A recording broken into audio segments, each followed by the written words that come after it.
उद्देश्य। इस पाठ के अंत में आप निम्नलिखित सीखने में सक्षम हो जाएंगे।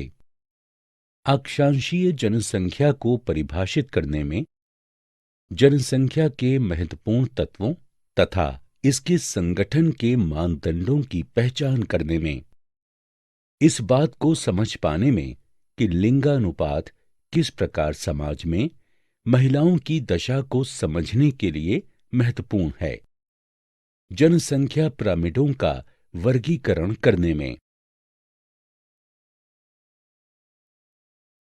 लिंग अनुपात तथा आयु लिंग पिरामिड। जनसंख्या का वर्गीकरण। किसी देश की जनसंख्या को विभिन्न लक्षणों के आधार पर वर्गीकृत किया जा सकता है। लिंगानुपात। किसी देश की कुल जनसंख्या में पुरुषों की जनसंख्या के सापेक्ष महिलाओं की जनसंख्या का अनुपात लिंगानुपात कहलाता है।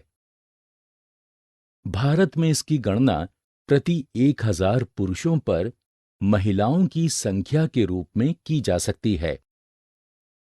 लिंगानुपात किसी भी देश में महिलाओं की दशा को दर्शाता है। अधिकांश एशियाई देशों में यूरोप के बड़े भाग की अपेक्षा लिंगानुपात कम है। रूस सहित यूरोप के बड़े भाग में महिलाओं के अनुपात में पुरुषों की संख्या कम है। यद्यपि महिलाएं पुरुषों की अपेक्षा अधिक स्थिति स्थापक होती हैं, किंतु सामाजिक भेदभाव तथा उनसे होने वाले नुकसान के कारण ये लाभ कहीं दब कर रह जाता है। आयु संरचना। आयु संरचना किसी देश की कुल आबादी में प्रत्येक आयु वर्ग के लोगों की कुल संख्या को दर्शाती है। नीचे दिया गया ग्राफ भारत की आयु संरचना को दर्शाता है।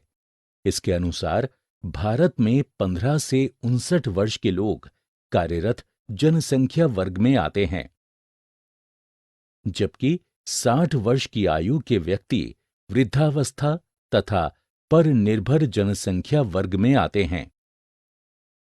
0 से 14 वर्ष की आयु समूह के बच्चे किसी देश की युवा जनसंख्या तथा जन्म दर को दर्शाते हैं।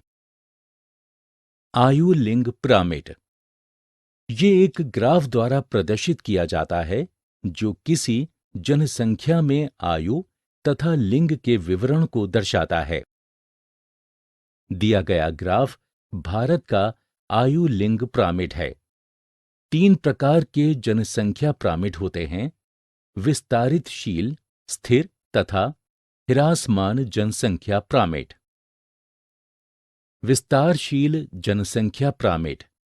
इसकी आकृति त्रिभुजाकार होती है तथा इसका आधार व्यापक होता है जो उच्च जन्म दर को दर्शाता है, जैसा कि यहां नाइजीरिया के जनसंख्या पिरामिड में दर्शाया गया है।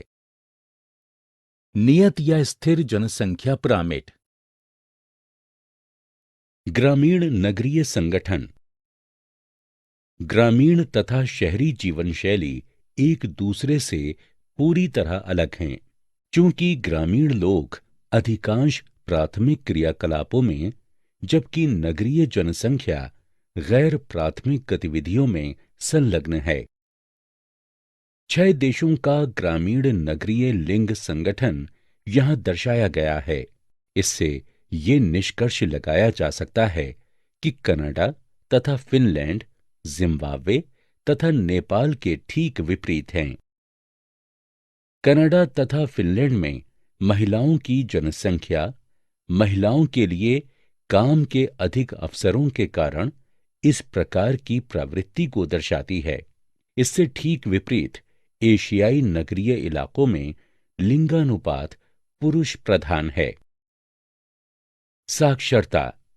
किसी देश की साक्षरता दर को जानकर महिलाओं की सामाजिक दशा, शैक्षिक सुविधाओं तथा सरकारी नीतियों का अनुमान लगाया जा सकता है।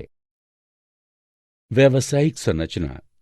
व्यवसाय या पेशे के आधार पर जनसंख्या का विभिन्न समूहों में वर्गीकरण व्यावसायिक संरचना कहलाती है। जनसंख्या के बड़े भाग के द्वितीयक, तृतीयक तथा चतुर्थक सेक्टरों में कार्यरत होने पर उसे विकसित देश की संज्ञा दी जाती है। जबकि लोगों की संख्या का बड़ा भाग यदि प्राथमिक गतिविधियों में संलग्न है तो उसे अविकसित देश के रूप में परिभाषित किया जा सकता है। उस देश की अर्थव्यवस्था प्राथमिक चरण में ही होगी। सारांश। हमने जो कुछ सीखा है उसे संक्षेप में दोहराएं। जनसंख्या संगठन के सर्वाधिक अहम तत्व आयु, लिंग, शिक्षा तथा निवास स्थान हैं। प्रत्येक आयु समूह में पुरुषों तथा स्त्रियों की संख्या का अनुपात जनसंख्या के वर्तमान तथा भावी सामाजिक तथा आर्थिक स्थिति के लिए महत्वपूर्ण प्रभाव रखता है। किसी देश की कुल जनसंख्या में पुरुषों की संख्या की अपेक्षा महिलाओं की संख्या का अनुपात लिंगानुपात कहलाता है। आयु संरचना किसी देश की संपूर्ण जनसंख्या प्रत्येक आयु समूह के लोगों की कुल संख्या को दर्शाता है। आयु लिंग पिरामिड एक ग्राफिक अंकन है। ये किसी जनसंख्या में आयु तथा लिंग के वितरण को दर्शाता है।